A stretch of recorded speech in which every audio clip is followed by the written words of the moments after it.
صل على سيدنا ومولانا محمد وعلى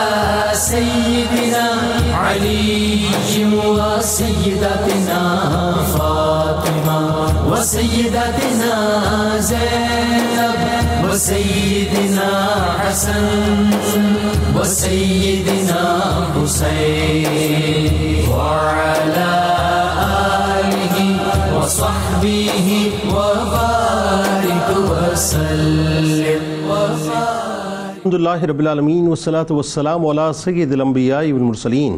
اللہم صلی علی سیدنا و مولانا محمد وعلی آلہ واصحابہ وبارک وسلم وصلی علیہ۔ دنیا کے تمام دیکھنے والوں کو، تمام چاہنے والوں کو، تمام پیار کرنے والوں کو اور جہاں جہاں تک اس وقت میری آواز کو سنا اور مجھے دیکھا جا رہا ہے، جنید اقبال کی جانب سے انتہائی محبت کے ساتھ السلام علیکم۔ ایک بار پھر ناظرین، آپ کو پر نور صبح نور کے ساتھ میں دل کی گہرائیوں سے خوش آمدید کہتا ہوں، اور آئیے بلا توقف چلیں گے حضرت ابو انیس محمد برکت علی علیہ رحمہ کی تالیف اسماء النبی کریم صلی اللہ علیہ وآلہ وسلم سے رسول اللہ صلی اللہ علیہ وآلہ وسلم کا ایک اسم مبارک پڑھنے اور سننے کی سعادت حاصل کرتے ہیں۔ سیدنا العارف باللہ صلی اللہ علیہ وآلہ وسلم، ہمارے سردار، اللہ کی معرفت حاصل کرنے والے، درود و سلام بھیجے اللہ آپ صلی اللہ علیہ وآلہ وسلم پر، آپ صلی اللہ علیہ وآلہ وسلم کے آل پاک پر اور صحابہ کرام رضوان اللہ تعالیٰ علیہم اجمعین پر۔ حضرت علی کرم اللہ وجہ الکریم سے روایت ہے کہ میں نے حضور نبی کریم صلی اللہ علیہ وآلہ وسلم سے اس بارے میں سوال کیا تو آپ صلی اللہ علیہ وآلہ وسلم نے فرمایا، معرفت الہی میری پونجی، عقل میرے دین کی بنیاد، شوق میری سواری، ذکر الہی میرا غمخوار، پاک بازی میرا خزانہ اور غم میرا ساتھی ہے۔ ناظرین ہمارے ساتھ ضرور جڑے رہیے گا، کیونکہ آج ہم نے آپ کو انشاءاللہ ملتان شریف لے کے چلنا ہے اور حضرت شاہ رکن عالم سہروردی رحمۃ اللہ علیہ کی بارگاہ میں مل کر ہدیہ عقیدت پیش کرنا ہے۔ یعنی آج ایسے با کمال و بے مثال روحانی خانوادے کے عظیم المرتبت چشم و چراغ کی بارگاہ میں مل کر ہدیہ عقیدت پیش کرتے ہیں، جو اسم و مسمہ بن کر تبلیغ دین کے مضبوط ترین ستون بنے، جن کی پرورش اس عظیم ماں کی مبارک گود میں ہوئی جو ظاہری دنیا کی شہزادی اور باطنی دنیا کی ملکہ تھیں، یعنی رابعۃ العصر کے زیر اثر پروان چڑھنے والے حضرت صدر الدین رحمۃ اللہ علیہ جیسی عظیم المرتبت والد کی فیوز سے اپنے صدر کو روشن کر کے عارف با کمال بننے والے شیخ الشیوخ غوث زمانہ شیخ الاسلام بہاؤالدین زکریا ملتانی سہروردی رحمۃ اللہ علیہ کے انتہائی لاڈلے پوتے، بلکہ یوں کہیے کہ شیخ الاسلام کے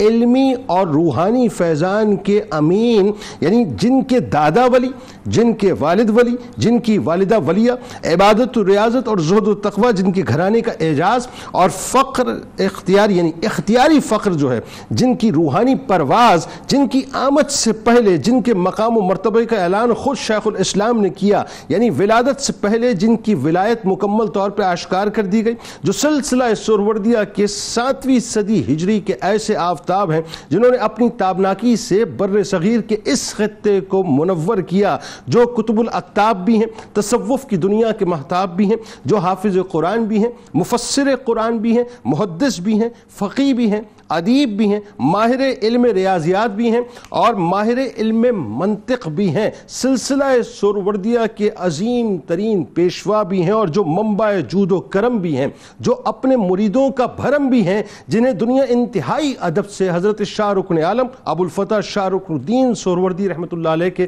نام سے یاد کیا کرتی ہے۔ آپ رحمۃ اللہ علیہ کے روحانی قد کا ناظرین یہ عالم تھا کہ سلسلہ چشت کے آفتاب محبوب الہی سرکار حضرت شیخ نظام الدین اولیاء رحمۃ اللہ علیہ فرماتے ہیں کہ اللہ نے انہیں بطن مادر میں ہی غوثیت اور قطبیت کے تمام مراتب عطا کر دیے تھے۔ ناظرین کرام یہ بات طے ہے اور یہ ذہن میں رکھیے گا، اور یہ معاملہ سائیکالوجی کا ہے کہ بچہ وہ نہیں کرتا جو آپ کہتے ہیں، بچہ ایکچولی وہ کرتا ہے جو آپ کرتے ہیں، یعنی بچہ آپ کی تمام اداؤں کو بنیادی طور پہ اڈاپٹ کرتا ہے۔ تربیت کا بہترین انداز ناظرین یہی ہے کہ آپ بنیادی طور پہ اپنی باڈی پوسچر سے، اپنے انداز سے بچوں کی تربیت کریں، یعنی آپ کی اولاد پھر ہر وہ بھلائی کا کام کرتی ہے جو آپ کو کرتے ہوئے دیکھتی ہے۔ شیخ الاسلام حضرت بہاؤالدین زکریا ملتانی رحمۃ اللہ علیہ ناظرین اپنے زیر سایہ اپنے پوتے حضرت رکن الدین عالم رحمۃ اللہ علیہ کو قرآن پاک حفظ کروایا، 5 وقت باجماعت نماز کا پابند بنایا، اپنے ساتھ ساتھ رکھتے تھے، تہجد ہو، اشراق ہو، چاشت ہو، اوابین ہو، دیگر نوافل آپ کو پڑھنے کی باقاعدہ ترغیب دیا کرتے تھے، یعنی بالکل یوں کہہ لیجئے کہ اپنے ساتھ جوڑ کے چلایا کرتے تھے۔ یعنی آپ رحمۃ اللہ علیہ کے مبارک وجود کی اٹھان اس طرح ہوئی کہ شب بیداری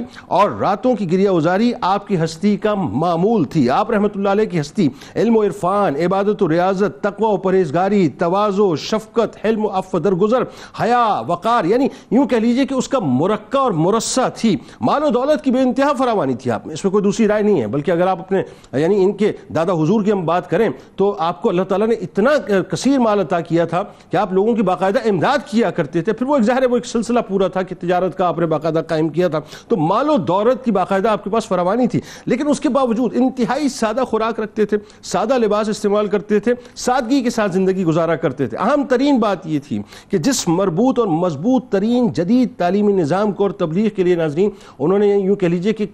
کوشاں بھی رہے، محنت بھی کرتے رہے، اس کی ابتدا بنیادی طور پر آپ کے دادا حضرت بہاؤالدین زکریا ملتانی رحمۃ اللہ علیہ نے کی، اور آپ رحمۃ اللہ علیہ نے یعنی آپ کے پوتے نے اس کو اوج کمال تک پہنچایا۔ دہلی میں اگرچہ حضرت شاہ رکن عالم رحمۃ اللہ علیہ تشریف لے جایا کرتے تھے، اور معاملہ یہ تھا کہ جو شاہی پروٹوکول ہے وہ خاص طور پہ آپ کو ملتا تھا، محل میں آپ کا قیام ہوتا تھا، لیکن اس کے باوجود آپ کا دل ہمیشہ محبوب الہی سرکار رحمۃ اللہ علیہ کے ساتھ جڑا رہتا تھا، اور آپ انہی کے ساتھ بیٹھنا پسند کیا کرتے تھے۔ غنا کا یہ عالم تھا کہ بادشاہ نے وقت آپ کو جو کچھ بھی دیا کرتے تھے ہدیتاً، وہ سب کا سب آپ غریبوں میں تقسیم کر دیا کرتے تھے۔ اور آپ کو ایک اور مزے کی بات بتاؤں ناظرین، یہ ہوتے ہیں بیسیکلی صوفیہ، کہ جس وقت آپ دہلی تشریف لے جاتے تھے، آپ کی سواری جاتی تھی، راستے میں لوگ آپ کو درخواستیں دیتے رہتے تھے اور آپ درخواستیں وصول کرتے رہتے تھے، اور بادشاہ کے پاس پہنچ کر خود بادشاہ بن کے اس کو حکم دیا کرتے تھے کہ ان درخواستوں پر اب عمل ہونا چاہیے۔ اللہ کرے یہ کنیکٹیوٹی بنیادی طور پہ حکمرانوں اور صوفیہ کے درمیان قائم ہو جائے۔ آغاز کرتے ہیں۔ ہمارے ساتھ اس وقت 3 شخصیات یقیناً موجود ہیں، اور تینوں اپنی جگہ ایک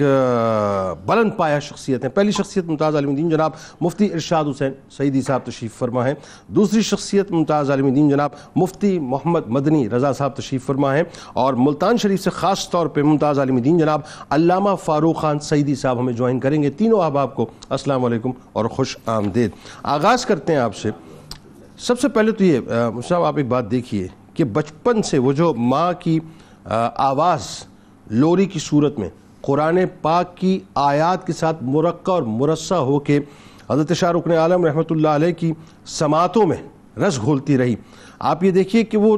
اللہ کے ذکر اور سجدوں کی حلاوت دادا کی مطلب خاص تربیت کی وجہ سے اس حد تک پیدا ہو گئی کہ جب آپ نے پردہ فرمایا اور جان آفری کو اللہ کے سپرد کیا تو اس وقت بھی معاملہ یہ تھا کہ آپ سجدے ہی کے عالم میں تھے۔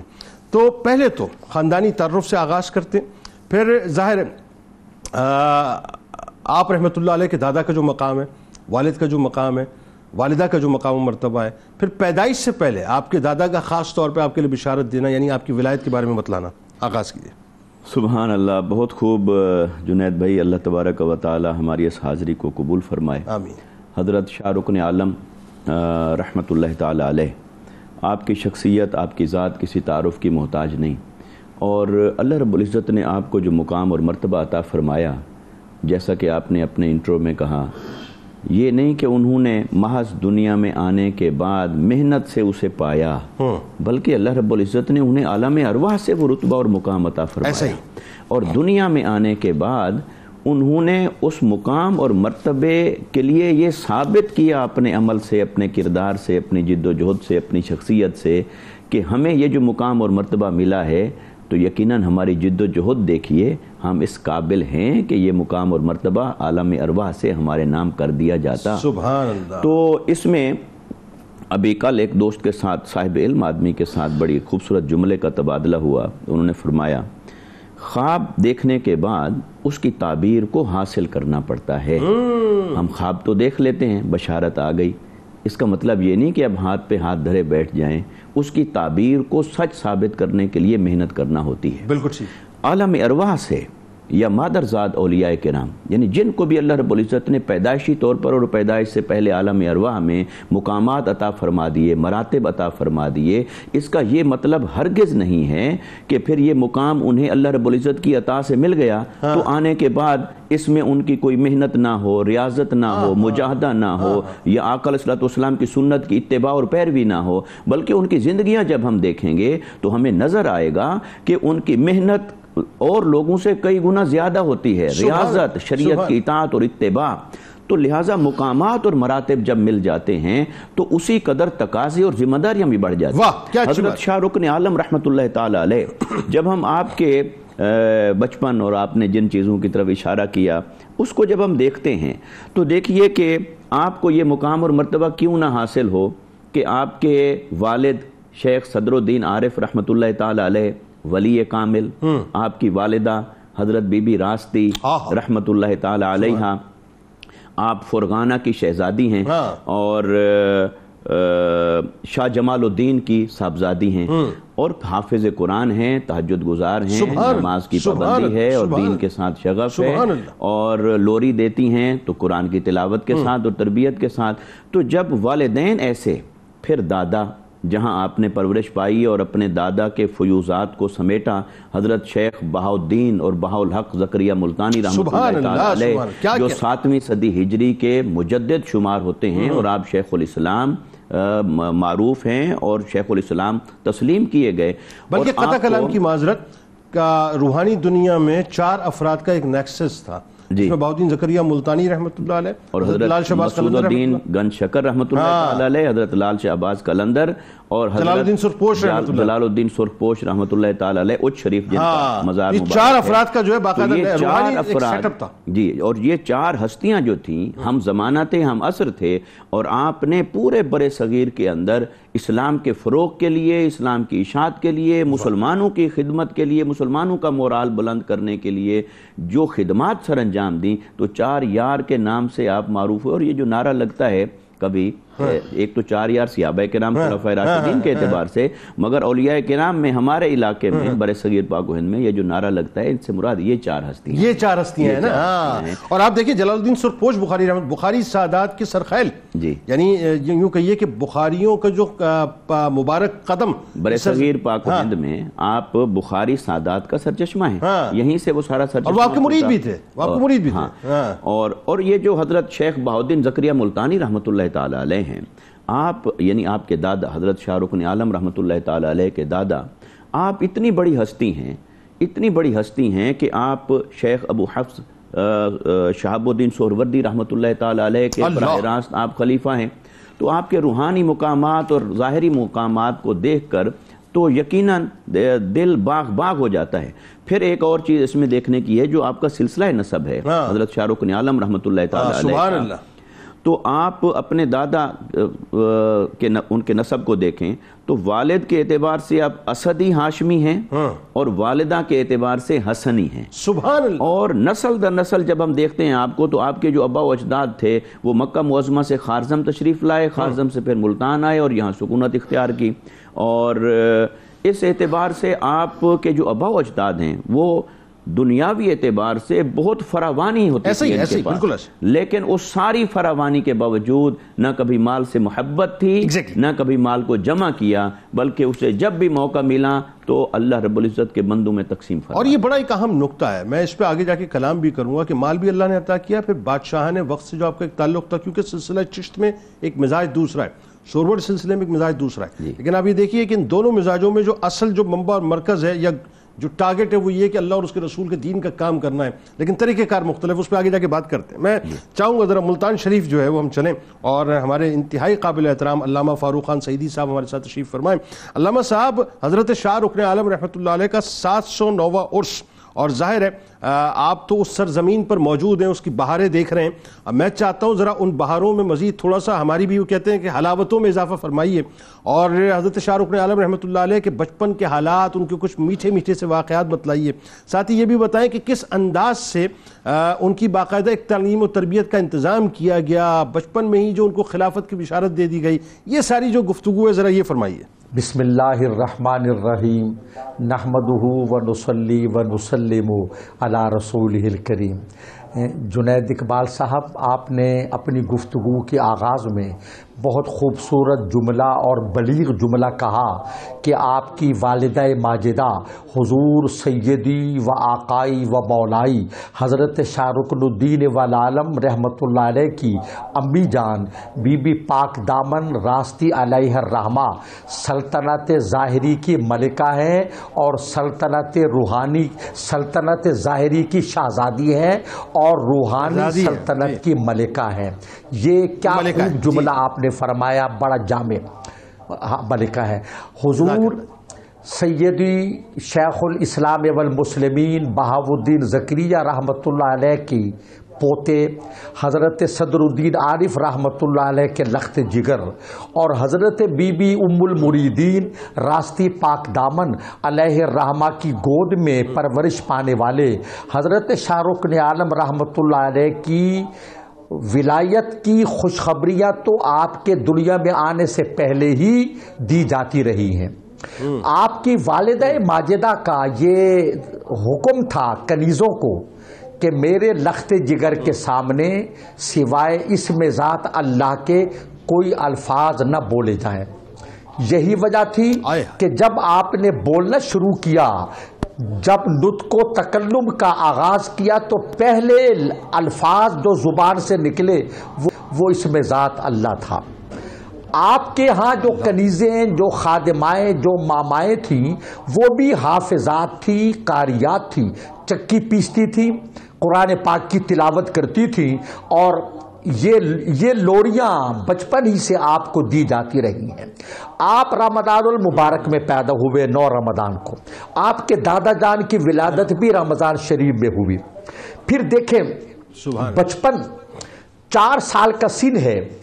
آپ کے دادا جان حضرت شیخ الاسلام والمسلمین غوث العالم والعالمین حضرت بہاؤالدین زکریا سہروردی رحمۃ اللہ علیہ پلنگ پر تشریف فرما ہیں، ان کے لخت جگر اور حضور رکن عالم کے والد ماجد حضرت صدر الدین عارف باللہ رحمۃ اللہ علیہ بیٹھے ہیں۔ 4 سال کا بچہ کھیلتے کھیلتے پلنگ کی پائنتی پکڑ کر آگے بڑھا اور اپنے دادا جان کی دستار اپنے سر پہ رکھ لی۔ جب دستار غوثیہ سر پہ رکھی تو بابا جان گھبرائے اور فوراً کہا رکن الدین کیا کر رہے ہو؟ یہ غوث العالمین کی دستار ہے۔ تو اس پر جو حضرت بہاؤالدین زکریہ علیہ الرحمہ نے جملہ ارشاد فرمایا کہ صدر الدین اسے مت روکو، یہی تو اس دستار کا وارث ہے، یہی تو اس دستار کا مالک ہے اور یہ ہمارے خاندان کا نام روشن رکھے گا۔ ایک اور واقعہ اسی عمر کا کہ آپ اپنے دادا جان رحمۃ اللہ علیہ کی خدمت میں حاضر تھے۔ حضور غوث العالمین زکریا رحمۃ اللہ علیہ کی مسجد کے مؤذن اذان کہنے کے لیے عصر کا وقت تھا، اذان کہنے کے لیے کھڑے ہونا چاہتے تھے کہ معصوم رکن الدین نے کرتے کا دامن پکڑا، وہ احتراماً بیٹھ گئے۔ تھوڑی دیر کے بعد پھر کھڑے ہونے لگے تو حضرت نے پھر کرتا کھینچا، انہیں پھر بیٹھنا پڑا۔ تیسری مرتبہ پھر انہوں نے اذان کہنے کا ارادہ کیا تو حضور نے پھر ان کا کرتا کھینچا، اس پر ان کے چہرے پر گھبراہٹ نمودار ہوئی تو حضور غوث العالمین نے فرمایا مولانا کیا کر رہے ہیں؟ حضور عصر کا وقت ہے، اذان کہنی ہے اور شہزادے اٹھنے نہیں دیتے، تو جملہ سنیے غوث العالمین کا اور حضرت قطب الاقطاب کے بچپن ہی سے آپ کے مقام و مرتبے کا تعین کر لیں کہ حضرت بہاؤالدین زکریا نے فرمایا مولانا او چگونه بگذارد ہنوز مؤذن عرش باغ نہ گفتاست، کہ مولانا میرا لخت جگر تمہیں کیسے اذان کہنے دے، ابھی تو عرش کے مؤذن نے بھی اذان نہیں کہی ہے۔ اب آپ یہ دیکھیے یہیں سے اندازہ ہوتا ہے۔ پھر آپ کا بچپن آپ کے دادا جان کی تربیت میں گزرا اور حضور غوث العالمین نے بطور خاص یہ اہتمام کیا تھا کہ آپ کی تربیت، آپ کی پرورش، نگہداشت اپنی نگرانی میں فرمائی، اور وہ مدرسہ بہائیہ جو دنیا کی پہلی اقامتی یونیورسٹی ہے، پہلی جامعہ ہے، وہاں آپ نے تعلیم حاصل کی اپنے بابا جان سے اور اپنے دادا جان سے۔ اچھا، وہ جو یونیورسٹی تھی وہ ایسی تھی کہ جس کے تمام تر اخراجات غوث العالمین علیہ الرحمہ والرضوان اپنی جیب خاص سے ادا فرماتے تھے۔ کوئی سرکاری گرانٹ نہیں تھی، لوگوں کا تعاون نہیں تھا۔ دنیا میں ایسا جنید بھائی کون سی جامعہ ہے، کون سی یونیورسٹی ہے کہ جس کا خرچ تنہا ایک شخصیت برداشت کرتی ہو؟ اور اس میں فنون، اس دور کے مروجہ تمام فنون سکھائے جاتے تھے، اور طلباء جو دور وہاں بر صغیر ہی کے طلباء علم حاصل نہیں کرتے تھے، عرب سے اور انڈونیشیا، ملائیشیا، جاوا سماٹرا، بنگال، مشرق وسطیٰ، دنیا بھر سے طلباء آتے اور تعلیم حاصل کرتے۔ آپ وہاں پڑھے بھی ہیں، آپ نے وہاں پڑھایا بھی ہے، اور اپنے دادا جان کا جو علمی روحانی فیض ہے وہ دنیا بھر تک پہنچایا ہے۔ آپ کا علامہ صاحب اس پہ گفتگو کرتے ہیں، میں قطع کلام کی مجھے معذرت دیجیے گا، میں انشاءاللہ اس سلسلے کو یہیں سے جوڑوں گا، لیکن بڑی حسین گفتگو کر رہے تھے، میں چاہتا ہوں اس سلسلے کو یہیں سے ہم تھوڑا سا آگے بڑھا دیں۔ یہ جو گفتگو علامہ صاحب فرما رہے تھے، کیا رچاؤ کے ساتھ، ظاہر آپ تینوں افراد نے گفتگو مطلب دونوں افراد نے کی، اور ابھی مجھے یقین ہے کہ مدنی صاحب بھی بڑا کمال ہے اس پہ انشاءاللہ تبصرہ فرمائیں گے۔ حضرت بہاؤالدین زکریا ملتانی رحمۃ اللہ علیہ جب حضرت شاہ رکن عالم رحمۃ اللہ علیہ کی والدہ محترمہ کا ایک خاص اکرام فرماتے ہیں، تو آپ یہ دیکھیے کہ وہ چونکہ ایک تقاضا ہوتا ہے نا کہ مطلب سسر ہیں، ادب ہے، تو وہ اکرام ہوتا ہے، تو آپ ذرا چونک جاتی ہیں، تو آپ فرماتے ہیں کہ میں اس کا اکرام کر رہا ہوں جو اس وقت تمہارے پیٹ میں، یعنی جو آنے والا ہے اس دنیا میں۔ یعنی آپ بنیادی طور پہ اس وقت سے ہی اتنا ہی پیار جو ہے وہ حضرت شاہ رکن عالم رحمۃ اللہ علیہ سے فرمایا کرتے تھے۔ پھر آپ دیکھیے کہ جب حضرت شاہ رکن عالم رحمۃ اللہ علیہ دہلی تشریف لے جاتے ہیں، تو محبوب الہی سرکار رحمۃ اللہ علیہ سے جب ان کی ملاقات ہوتی ہے، تو وہ ان کا جو ایک محبتوں کا تبادلہ اور تعلق ہے، میں چاہتا ہوں ذرا اس پہ گفتگو کیجیے، ایک دوسرے کا کتنا اکرام کرتے تھے، اور یہی اکرام جو بہاؤالدین زکریا ملتانی رحمۃ اللہ علیہ نے اپنے پوتے کو دیا، آپ دیکھیے سلسلہ چشت کے مہتاب حضرت محبوب الہی سرکار اسی طرح سے آپ کا اکرام فرمایا کرتے تھے، یہاں تک کہ جب آپ کے جنازے کی بات ہے محبوب الہی سرکار رحمۃ اللہ علیہ کی، تو کسی اور کو منتخب نہیں فرمایا، حضرت شاہ رکن عالم رحمۃ اللہ علیہ جو ہیں ان کو ہی منتخب فرمایا۔ بتائیے ذرا۔ بسم اللہ الرحمن الرحیم۔ ہم اولیاء کرام کی سیرت میں جب دیکھتے ہیں کہ دو اللہ کے ولی ایک دوسرے سے محبت اور تعلق رکھتے ہیں، ایک دوسرے سے دوستی رکھتے ہیں، تو ہمیں سرکار علیہ الصلاۃ والسلام کا یہ فرمان یاد آتا ہے کہ افضل الاعمال الحب فی اللہ والبغض فی اللہ، کہ اعمال میں سب سے افضل یہ ہے کہ اللہ تبارک و تعالیٰ کی رضا کے لیے ہی محبت کی جائے اور اللہ کی رضا کے لیے ہی کسی سے بغض رکھا جائے۔ تو یہ اولیاء کرام کی سیرت کے اندر ہمیں زبردست انداز سے نظر آتا ہے۔ یہاں پہ میں حضرت علی رضی اللہ تعالیٰ عنہ کا قول ذکر کر کے پھر آگے ہم بڑھتے ہیں۔ مولا کائنات فرماتے ہیں کہ جب دو محبت کرنے والے اللہ کی رضا کے لیے اس دنیا سے رخصت ہوتے ہیں، تو ان میں سے ایک دوسرے سے اللہ کی بارگاہ میں دعا یہ کرتا ہے کہ یا اللہ، یہ جو میرا دوست تھا یہ دنیا میں مجھے نصیحتیں کرتا تھا، مجھے یہ بتاتا تھا کہ کیا اچھا ہے کیا برا ہے، اور یہ میرے لیے دعائیں کرتا تھا کہ اسے میرے بعد گمراہ نہ کرنا۔ تو اب آپ دیکھیں کہ یہ جو دو محبت کرنے والے ہوتے ہیں نا، ایک دوسرے کا اکرام بھی کرتے ہیں، ایک دوسرے کے لیے دعائیں بھی کرتے ہیں، ایک دوسرے کو نصیحت بھی کرتے ہیں، اور ان کے درمیان علمی گفتگو ہی چلتی رہتی ہے۔ یہی چیز اگر ہم شاہ رکن عالم میں دیکھیں اور خواجہ نظام پاک کے درمیان دیکھیں، تو یہ جو الحب فی اللہ والبغض فی اللہ کا تھا نا، تو کوئی بھی یہ نہیں کہتا تھا کہ میرا مقام بہت بڑا ہے تو اگلا آ کر میری تعظیم کرے، نہیں، وہ یہ دیکھا کرتا تھا کہ سامنے والا بڑا باکمال شخص ہے، اب میری اس کے سامنے کیا اوقات، میں جا کے اس کی تعظیم کروں۔ اللہ اس کی جب بھی یہ شاہ رکن عالم صاحب دہلی میں جاتے تو دہلی میں سلطان بھی آ کر آپ کی تعظیم کے لیے کھڑا ہوتا تھا، استقبال کرتا تھا، لیکن ساتھ ساتھ جو ہے وہ نظام پاک بھی جاتے تھے اور ان کی تعظیم کے لیے کھڑے ہوا کرتے تھے۔ ایک مرتبہ ایسا ہوا کہ جب آپ دہلی میں پہنچے تو نماز جمعہ آپ ادا کر رہے تھے، تو اور نماز جمعہ جب ادا کرنے کے لیے آپ مسجد میں گئے تو وہاں پر نظام الدین اولیاء پہلے سے ہی موجود تھے۔ جیسے ہی نماز کا اختتام ہوا تو خواجہ نظام الدین اولیاء جو ہے وہ اس مقام پر تشریف لائے جہاں پہ شاہ رکن عالم صاحب جو ہے وہ نماز ادا کر رہے تھے، اور اکثر آپ کی سیرت میں لکھا ہے کہ جب بھی دہلی آتے اور نماز کی ادائیگی کرتے تو جو بھی پہلے فارغ ہو جاتا وہ دوسرے کا انتظار کرتا، اور انتظار کرنے کے بعد وہ گھنٹوں ایک ساتھ بیٹھتے اور بیٹھنے کے بعد ایک دوسرے سے گفتگو کیا کرتے تھے، مکالمہ کیا کرتے تھے، اور آپس میں بات چیت ان کی جاری رہتی تھی۔ اور اس میں یہ بھی ہے کہ یہ سیرت نگاروں نے لکھا ہے کہ جب خواجہ شاہ رکن عالم صاحب جو ہے وہ خواجہ نظام الدین اولیاء کے پاس جاتے دہلی میں، تو اس وقت جو وقت کے سلطان ہوتے تھے وہ یہ خواہش ظاہر کرتے تھے کہ آپ ہمارے ساتھ محل میں رہیں، اور ان کی خواہش میں اتنی شدت ہوتی تھی کہ آپ کے اوپر جبر کیا جاتا محل میں رہنے کے لیے، آپ کی تمنا نہیں ہوتی تھی، تو آپ ان کی خواہش کو قبول کر کے رہائش اپنی محل میں رکھتے تھے، لیکن صحبت جو ہے جا کر نظام الدین اولیاء کی حاصل کرتے تھے، ان کی صحبت میں رہتے تھے۔ ایک مرتبہ ایسا ہوا کہ خواجہ نظام الدین اولیاء رحمۃ اللہ تعالیٰ علیہ کے پاس آپ تشریف لائے، تو اس وقت جو ہے وہ آپ کے جو پیروں میں تکلیف تھی، اب وہ ظاہر سی بات ہے کہ جب پیروں میں تکلیف تھی تو آپ نے اپنی سواری سے اترنا چاہا، تو ادھر خواجہ نظام الدین اولیاء رحمۃ اللہ تعالیٰ علیہ نے فرمایا کہ آپ اپنی سواری میں بیٹھے رہیں، ہم یہیں پر گفتگو کریں گے۔ اور خواجہ نظام الدین اولیاء کی عاجزی آپ یہ دیکھیں کہ اپنے تمام مریدین اور شاگردوں کے ساتھ آ کر ادھر ہی سواری کے پاس کھڑے ہو کر گفتگو کر رہے ہیں۔ اچھا، وہ گفتگو کیا تھی وہ بھی سیرت نگاروں نے لکھی ہے، اور ایسا نہیں تھا کہ آپس میں دوست ملے ہیں تو ادھر ادھر کی فضول گفتگو کر رہے ہوں، فضولیات میں لگے ہوں، بلکہ وہ گفتگو بھی علمی ہوا کرتی تھی۔ وہاں پر گفتگو کا عالم یہ تھا کہ شاہ رکن عالم صاحب کے جو بھائی تھے ان کو ایک اشکال تھا مسئلے کے اندر، تو انہوں نے چاہا کہ میں یہ مسئلہ جو ہے وہ اپنا ان بزرگوں کے سامنے پیش کروں تاکہ مجھے اس کا جواب مل جائے۔ تو انہوں نے سوال یہ کیا کہ نبی مکرم صلی اللہ علیہ وسلم نے جو ہجرت فرمائی ہے اس کے پیچھے کیا حکمت ہے، یہ ہجرت کیوں کی گئی؟ تو پہلے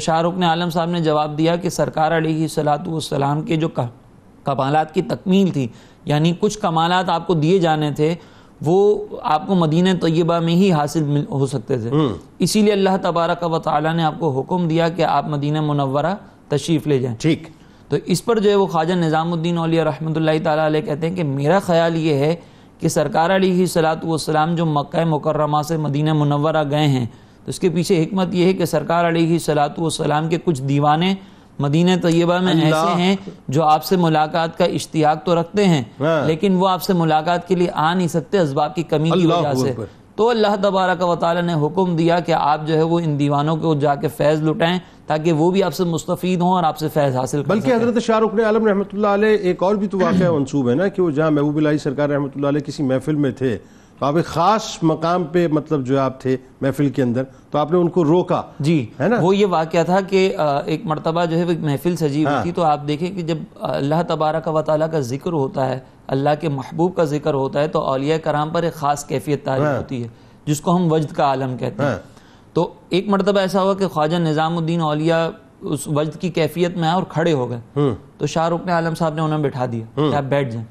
جب دوسری دفعہ ایسا ہوا تو شاہ رکن عالم صاحب نے انہیں بٹھایا نہیں، چھوڑ دیا، اور پھر آپ خود بھی تعظیم میں کھڑے ہو گئے۔ تو لوگوں نے پوچھا کہ پہلی مرتبہ جب یہ قیام کیا انہوں نے تو آپ نے ان کو بٹھا دیا تھا، لیکن جب دوسری دفعہ انہوں نے قیام کیا تو آپ نے انہیں جو ہے آپ بھی ساتھ میں کھڑے ہو گئے۔ تو کہا کہ پہلے یہ جس مقام پر پہنچے تھے نا وہاں تک میری بھی رسائی تھی تو میں نے اپنا ہاتھ وہاں پہ بڑھا کر ان کو بٹھا دیا،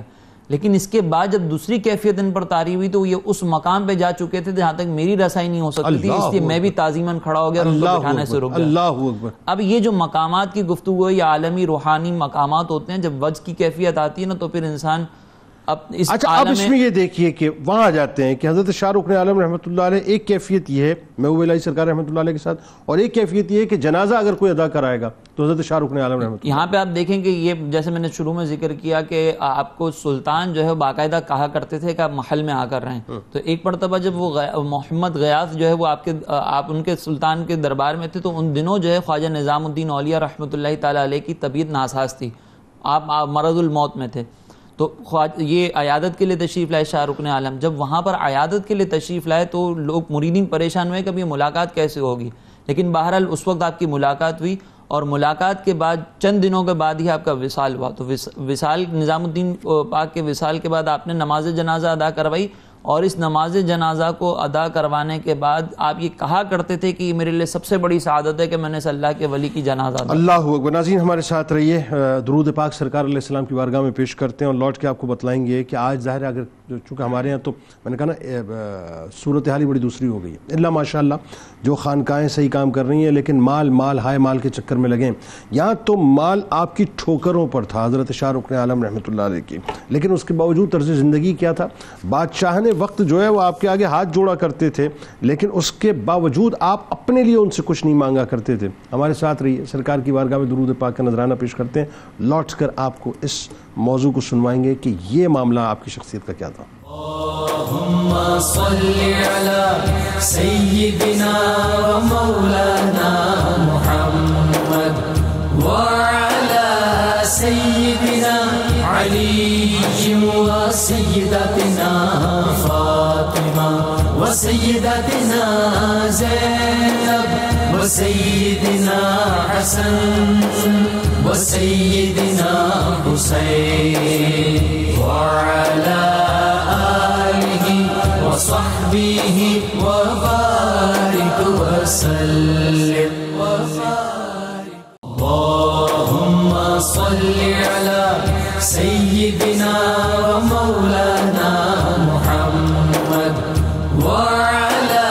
سيدنا علي وسيدتنا فاطمة وسيدتنا زينب وسيدنا حسن وسيدنا حسين وعلى آله وصحبه وبارك وسلم. ایک بار پھر ناظرین میں آپ کو خوش آمدید کہتا ہوں. حضرت شاہ رکن عالم سہروردی رحمۃ اللہ علیہ کی بارگاہ میں ہدیہ عقیدت پیش کر رہے ہیں, اور اس وقت ملتان شریف کی سرزمین پر ایک کیف و سرور کا سماع, ظاہر 709واں عرس آپ کا ہے. اللہ تبارک و تعالیٰ ان ہستیوں کے صدقے سے کل بروز محشر ہماری بخشش فرما دے. ایک بڑا ہی اہم ترین سوال ہے, اور یہ سوال فی زمانہ اتنا ریلیونٹ ہے کہ میرا خیال ہے کہ ایک کرکس ہوگا کہ اللہ تعالیٰ نے آپ کو مالی طور پہ بہت وسعت عطا کی, لیکن اس کے باوجود مطلب طرز زندگی انتہائی آپ کا جو سادہ تھا. آج تو خانقاہ میں پھر حاشیہ لگا کے کہ اللہ ماشاء اللہ جو لوگ اچھے ہیں, لیکن اگر آج خانقاہ میں رہنے والے جو مطلب سجادہ نشین ہیں ان کے پاس مال آ جائے تو سب سے پہلے 2.5 فٹ اونچی گاڑی آتی ہے تاکہ پروٹوکول پورا سیٹ ہونا چاہیے. وہاں تو یہ کہ سلاطین وقت سے بھی تعلق ایسا, آج تو صورتحال یہ ہے کہ قرآن وقت سے جو ہے تعلق اس لیے قائم کیا جاتا ہے کہ اپنی جو ہے وہ ساری جتنے بھی بینیفٹس ہیں وہ لیے جائیں. وہاں یہ کہ تعلق بھی ایسا ہے کہ وہ خلق کے لیے کام ہو رہا ہے, یعنی زہد و تقویٰ اپنی عروج پہ نظر آتا ہے. تو ذرا بتائیے کہ تحائف بھی آیا کرتے تھے صاحب, تو وہ بھی غریبوں میں تقسیم کر دیا کرتے تھے, کیسی للہیت ہے؟ یقیناً وہ سخاوت جو حضور نبی اکرم صلی اللہ علیہ وسلم کا وصف مبارک ہے, اور فیاضی جو اللہ رب العزت کی شان ہے, وہ ان ہستیوں کی زندگیوں کے اندر ہمیں ایک عملی نمونے کے طور پر نظر آتی ہے, اور جھلکتی ہوئی نظر آتی ہے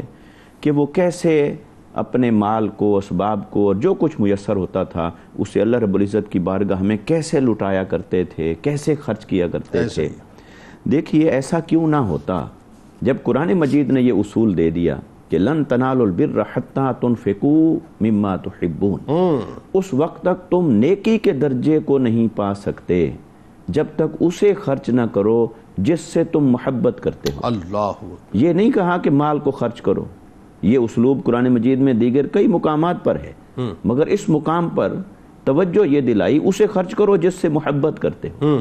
کیونکہ محبت کو ذبح کرنا ہے, یہاں صرف اللہ کا جلوہ ہونا چاہیے. اللہ, تو لہٰذا مال سے محبت یہ کسی دنیا دار کو تو ہو سکتی ہے مگر اللہ والے کو نہیں ہوتی. اور اللہ والے کے پاس مال ہوتا ہے مگر اس کی جیب میں ہو سکتا ہے, گھر میں ہو سکتا ہے, دسترس میں ہو سکتا ہے, مگر اس کے دل میں نہیں ہو سکتا. ایسا ہی دل کو دل بھر کے لیے خاص کیا کیا اچھی بات.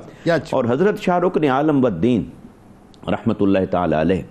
آپ کی جب ہم حیات طیبہ کو دیکھتے ہیں, ایک تو الحمدللہ آپ کے پاس اپنے آباء و اجداد سے ہی الحمدللہ مال کی فراوانی تھی, اور چونکہ جیسا کہ آپ نے ذکر کیا کہ مختلف سلاسل طریقت میں دیکھیں تو ان کے مزاج کا فرق نظر آتا ہے. تو جیسے سلسلہ چشتیہ کا آپ نے حوالہ دیا کہ وہاں فقر ہے, فاقہ ہے, اور یہاں دیکھتے ہیں سلاطین سے دوری ہے, وہاں سلاطین سے دوری ہے, یہاں مال بھی ہے, سلاطین کا تعلق بھی ہے, مگر دل اللہ کے ساتھ ہے. گول سب کا ایک ہی ہے. تو آپ کو علاء الدین خلجی کے زمانہ میں آپ کئی بار تشریف لائے دہلی, جیسا کہ حضرت نے بھی ذکر فرمایا, اور اس جتنی بار بھی آپ تشریف لائے, اچھا ان کا بنیادی مقصد تو آپ کو دہلی دعوت دینے کا اور تھا, ہو سکتا تھا, مگر آپ جب گئے تو حضرت خواجہ نظام الدین اولیاء رحمۃ اللہ تعالی علیہ کے ساتھ دوستی ہو گئی. اچھا پھر وہ خائف بھی تھا پاپولیرٹی سے محبوب الہی کی، وہ دور بھی کرنا چاہتا تھا، یہ بھی معاملہ تھا. دیکھیں وہ اسی وجہ سے اس نے بلایا تھا کہ آپ آئیں گے تو ان کی مقبولیت میں کمی ہوگی اور ان کا چرچا ہوگا اور یہ میرے مہمان ہوں گے،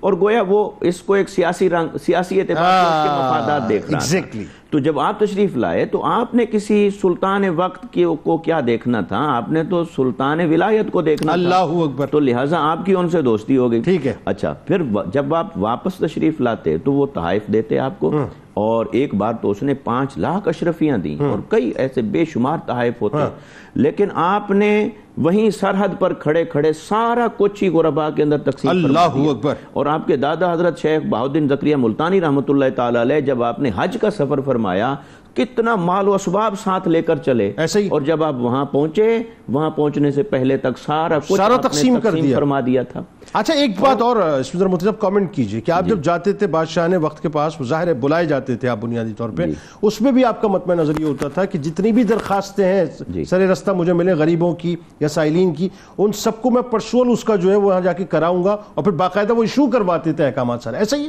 دیکھیں ہمارے زمانے کا پرابلم یہ ہو گیا کہ اگر کوئی مذہبی لوگ ظاہری طور پر صاحبان منصب سے جا کر ملتے ہیں تو عام طور پر مقصود یہ نظر آتا ہے کہ ہماری شان بڑھے. یہ ہستیاں وہ تھیں کہ یہ اپنی شان بڑھانے کے لیے نہیں ملتے تھے، بلکہ وہ جو انہیں بلاتا تھا اس کی شان بڑھتی تھی، چاہے وہ بادشاہ وقت ہی کیوں نہ، ایسا ہی لہٰذا اس کی شان بڑھتی تھی. تو آپ یہی وجہ ہے کہ آپ مروب نہیں ہوتے تھے، تو آپ جا کر مخلوق خدا کے مسائل بھی ان کے سامنے رکھتے، اس کو تنبیہ بھی کرتے،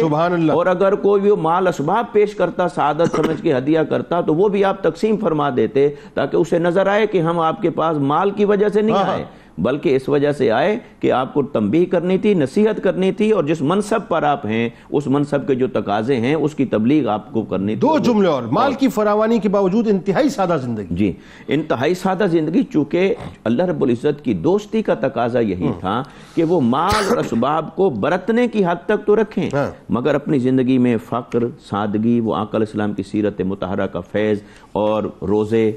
کھانے پینے میں سادگی، اٹھنے بیٹھنے میں سادگی، لباس میں سادگی، اور طور طریقوں میں سادگی. ایک بات اور عرض کروں، اگر صوفیاء کرام یہ کہتے ہیں کہ دنیا اور مال، اس کو آپ ایسے سمجھیں کہ جیسے یہ انسان ہے نا، اگر رخ سورج کی طرف رکھے گا تو اس کا سایہ پیچھے ہوگا، اور اگر وہ اپنا رخ سورج کی بجائے موڑ لے تو پھر سایہ اس کے آگے ہوگا. تو وہ کہتے ہیں کہ یہ جو مال ہے دنیا کا یہ سائے کی طرح ہے، اور جو سورج ہے وہ تو اللہ اور اس کا حبیب صلی اللہ علیہ وسلم ہے. تم اپنا رخ ادھر کر لو، مال تمہارے پیچھے چلتا آئے گا. کیا اچھی بات. اور اگر تم نے وہاں سے منہ موڑ لیا اور منہ کر لیا سائے کی طرف، دنیا کی طرف، منصب کی طرف، مال کی طرف، تو وہ آگے بھاگے گا، تم اس کے پیچھے بھاگتے چلے جاؤ گے. یہ آج ہمیں صوفیاء کرام کی زندگیوں سے یہ سیکھنے کی بہت اچھا آپ نے اس کو کنکلوڈ کیا. علامہ فاروق خان سعیدی صاحب، حضرت شاہ رکن عالم رحمۃ اللہ علیہ کے دادا حضور، جیسا کہ آپ نے تھوڑا سا ابتدائی ایک نقشہ کھینچا تھا آپ کی یونیورسٹی کا، میں چاہتا ہوں ذرا حضرت شاہ رکن عالم رحمۃ اللہ علیہ کے مقام و مرتبے پہ، خاص طور پہ جو علمی مقام اور مرتبہ ہے، اس پہ کلام فرمائیے کہ آپ کو اللہ تعالیٰ نے کیا قد عطا فرمایا. دوسرا جو آپ کی تعلیمی خدمات، وہ جو لیگیسی حضرت بہاؤالدین زکریا ملتانی رحمۃ اللہ علیہ کی، اس لیگیسی کو آپ نے کس انداز سے کنٹینیو کیا، اس کو کس طرح سے ٹو کیا. تبلیغی کاموں کے لیے جو حکمت عملی دادا حضور اختیار کر چکے تھے اس کو پوتے نے کس خوبی سے نبھایا. اور پھر دیکھیے آپ کے صاحب اپنے بعد جو خلفاء کو یعنی آپ نے باقاعدہ مرتب فرمایا ہے اس پورے مشن کے لیے، وہ کیسے کہ ذرا بتائیے. جی قبلہ گزارش یہ ہے کہ حضرت شیخ الاسلام غوث بہاؤالدین زکریا سہروردی رحمۃ اللہ علیہ نے جو عظیم جامعہ قائم فرمائی تھی، آپ نے اس میں تعلیم پائی، پھر اس میں خود پڑھایا، اور وہ ایسی اقامتی درسگاہ تھی جہاں دنیا بھر سے طلباء آ کر تعلیم حاصل کرتے تھے. حضرت نے وہاں پڑھایا، اور پھر وہاں کے طالب علم جو تھے پڑھنے والے، ان کو علم کے ساتھ ساتھ اس دور کے فنون بھی اور تجارت کے طریقے اور آداب بھی سکھائے جاتے تھے کہ وہ بیرون ملک جائیں تو فکر باعث سے آزاد ہو جائیں۔ حضور رکن عالم رحمۃ اللہ علیہ نے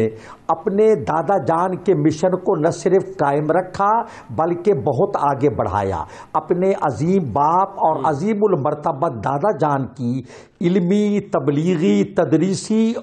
خدمات کو فروغ دیا۔ ذرا دیکھیے آپ کے خلفاء میں کتنے نامور اور عظیم المرتبت ہستیاں ہیں۔ یہ وہ لوگ ہیں جنید صاحب جو اپنی اپنی جگہ آسمان شریعت و طریقت کے آفتاب و ماہتاب ہیں۔ آپ کے خلفاء میں سلطان الطارقین حضرت حمید الدین حاکم رحمۃ اللہ علیہ، ضلع میاں والی ضلع رحیم یار خان، آپ کا مرکز منور زیارت گاہ خواص و عوام ہے۔ آپ کے خلیفہ اجل حضرت سیدنا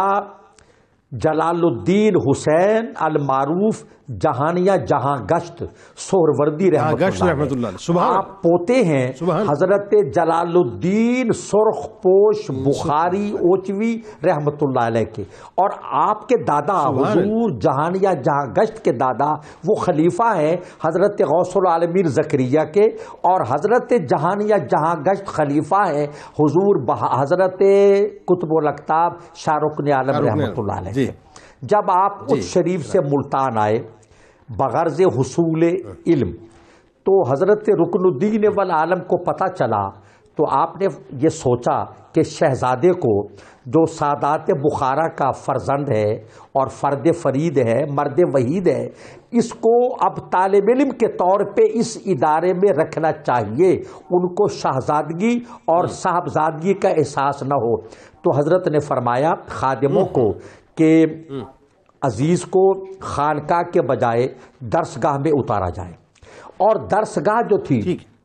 اس کا دارالاقامہ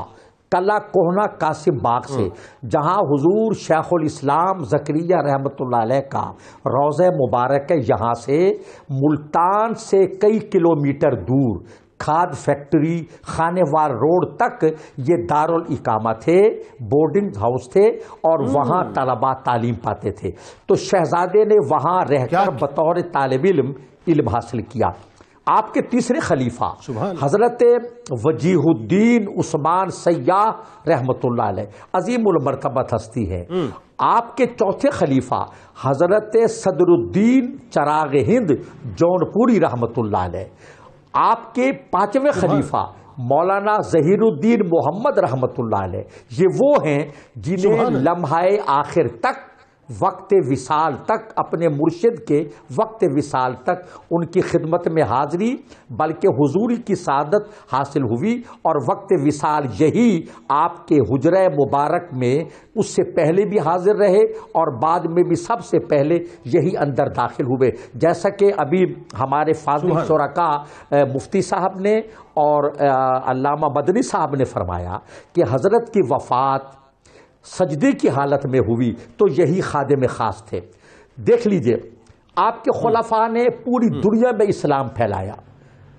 روس کی مسلم ریاستیں وہاں اسلام کیسے پہنچا، حضرت شیخ الاسلام بہاؤالدین زکریا اور حضرت قطب الاقطاب شاہ رکن عالم رحمۃ اللہ علیہ کی تعلیمات، آپ کے افکار، آپ کے خلفاء کے ذریعے وہاں دین پہنچا ہے۔ یہ دیکھیے جنید بھائی، یہ طے شدہ بات ہے کہ اسلام سلاطین نے نہیں صالحین نے پھیلایا ہے۔ اسلام لوہے کی تلوار سے نہیں پھیلا، خلق محمدی کی تلوار سے پھیلا ہے، اور ان کے فکر و عمل، کردار، اطوار، رفتار، گفتار، کردار سے دین پہنچا۔ اور ایک اور بات بہت ضروری ہے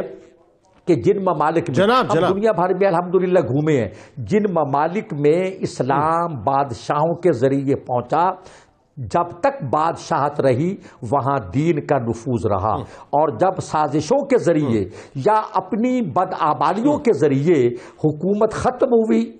مسلمانوں کی تو دین کو بھی وہاں سے نعوذ باللہ دیس نکالا مل گیا۔ لیکن جہاں اسلام پہنچا ہے اولیاء کرام کے ذریعے، صلحاء کرام کے ذریعے، صوفیاء اعظام کے ذریعے، وہاں دین قیامت تک باقی ہے۔ اور ہم جو آج دین کی بہاریں دیکھ رہے ہیں یہ انہی اولیاء کرام کی رہین منت ہے۔ ایک اور بات عرض کر دوں ضروری، سیور شریف بس مختصر وقت وادی مہران کی عظیم المرتبت حضرت لال شہباز قلندر مخدوم عثمان مروندی رحمۃ اللہ علیہ بھی سلسلہ سہروردیہ میں ہیں اور غوث العالمین زکریہ سے اور شاہ رکن عالم رحمۃ اللہ علیہ سے فیض یاب ہیں. گویا وہاں بھی آپ کا فیض پہنچا ہے, بنگال میں بھی پہنچا ہے. بالکل ایسا اس میں بالکل ہے. علامہ صاحب بہت اچھا, بہت خوبصورت گفتگو آپ نے فرمائی. میں آخر میں بس اب چاہتا ہوں ذرا کنکلوڈ اس سلسلے کو اس طرح کریں سننے والوں کے لیے خاص طور پہ, کیونکہ میرا خیال ہے کہ بہت ضرورت ہے اس وقت جو آپ کے ارشادات ہیں, آپ کی تعلیمات ہیں, ان کے ذریعے سے قلوب پر باقاعدہ دستک دینے کی, بلکہ میں تو اگر تھوڑا سا سخت جملے کی اگر مجھے اجازت دیں, باقاعدہ ذہنوں پر ہیمرنگ کرنے کی جو ہے ضرورت ہے, کیونکہ ہم بہت اس وقت ڈسٹریکٹ ہو گئے. ایک تو آپ کی عبادات کے بارے میں بتائیے کہ اتنی ڈائیورسٹی ایک شخصیت کے اندر, اور اس کے بعد جو تعلق ہے اللہ سے وہ کتنا حسین ترین آپ نے قائم کیا ہوا ہے. دوسرا آپ کے ارشادات میں آپ کیا فرماتے ہیں, آپ کی تعلیمات کیا ہیں, اور پھر آپ یہ دیکھیے کہ وصال پاک بھی آپ کا ہوتا ہے تو وہاں بھی ایک خاص جو تقوی کا پہلو ہے وہ ہمیں آپ کے مزار مبارک کے بارے میں جو نظر آتا ہے, بتائیے ذرا. بسم اللہ الرحمن الرحیم. اگر ہم آپ کی عبادات اور ریاضات کو دیکھیں تو آپ نے صرف فرائض تک اپنے آپ کو محدود نہیں رکھا تھا, بلکہ نوافل کی بھی کثرت کیا کرتے تھے. پھر قرآن پاک کی تلاوت بھی آپ کا معمول تھا, اور اسی طریقے سے عاجزی انکساری بھی آپ کی اعلیٰ درجے کی تھی. ایک مرتبہ آپ کے پاس ایک شخص آیا اور اس نے کہا کہ آپ کے جو دوست ہیں نا, ان کے بیٹوں میں سے میں ان کے لڑکوں میں سے ایک لڑکا ہوں. تو اس سے آپ نے پھر پوچھا کہ تم کس کے بیٹے ہو, تو پتا چلا کہ یہ اس شخص کا بیٹا تھا جس سے آپ نے سورہ اخلاص سیکھی تھی. تو پھر آپ نے جب یہ بات سنی کہ یہ تو ایسے شخص کا بیٹا ہے جس نے مجھے کچھ سکھایا, تو آپ نے کہا کہ پھر تم مجھے اپنا غلام سمجھو, کیونکہ تم تو آقا زادے ہو, اور مجھے ایسا حکم دو جیسے غلام کو آقا حکم دیتا. یہ آپ کی عاجزی, یہ آپ کی عاجزی کا عالم. اور پھر اس کے بعد اس نے جب سوال سامنے سے کیا تو آپ نے فوری طور پر اس کے سوال کو بھی پورا کیا, اور ہمیں یہ پیغام دے دیا اپنی اس طرز عمل سے کہ اگر کوئی آپ کو کوئی ایک لفظ بھی سکھائے, جیسا کہ مولا کائنات فرماتے ہیں کہ مجھے اگر کسی نے ایک لفظ بھی سکھایا تو میں اس کو اپنا استاد مانتا ہوں. تو یہ بھی پیغام آپ نے فوراً ہمیں فراہم کر دیا. اسی طرح جو ہے وہ ہم دیکھتے ہیں کہ آپ کی سیرت کے اندر ایک پہلو یہ بھی نظر آتا ہے کہ آپ ایک مرتبہ آپ کے پاس ایک عربی شخص آیا اور وہ بھی آپ سے مقام و مرتبے کا طالب تھا,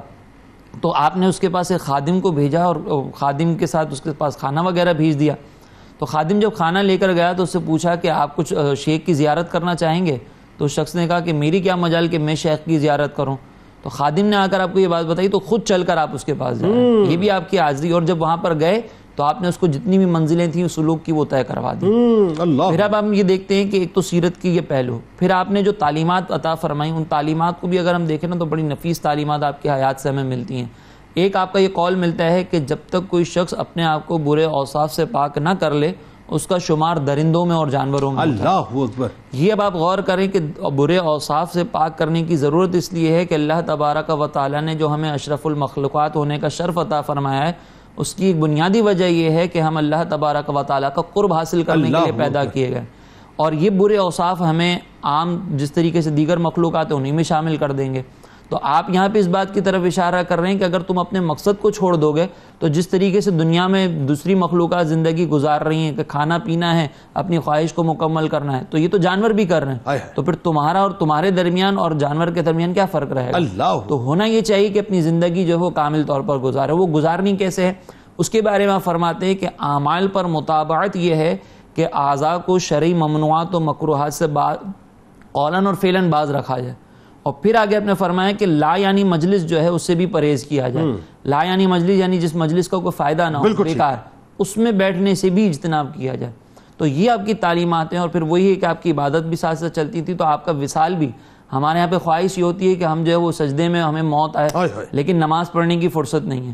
آپ کی جو وصال کا عالم ہے وہ یہ تھا کہ آپ کی جمعرات کا دن تھا, مغرب کی نماز کے بعد اب اوابین پڑھ رہے تھے اور اس دوران آپ کا سجدے کی حالت میں وصال ہوا, اور اسی طریقے سے آپ دنیا سے رخصت. اور وصال سے پہلے ایک واقعہ ہے, بس وہ میں تھوڑا سا ذکر کرتا ہوں. ایک مرتبہ آپ وضو فرما رہے تھے تو وضو کے بعد آپ کو دعا تعلیم کروائی گئی تھی, لیکن آپ نے وضو کے دوران جو ہے وہ وضو کے بعد الحمدللہ کہا تو خادم خاص نے جا کر نانا جان کو شکایت کی آپ کے کہ انہوں نے آج دعا نہیں پڑھی, الحمدللہ کہا. تو آپ کہتے ہیں کہ آج میں نے دعا اس لیے نہیں پڑھی کہ وضو کے دوران مجھے کوئی وسوسہ نہیں آیا تو میں سمجھا کہ آج میرا وصال ہو جائے گا. یہ وہ لوگ تھے کہ جو ہماری زندگی میں اگر ہم ان کی تعلیمات کو اپنائیں تو انشاءاللہ ہمیں مزار پر انوار کے حوالے سے جو وصیت آپ مزار پر انوار کے متعلق یہ ہے کہ آپ کا جب وصال ہوا تو آپ کو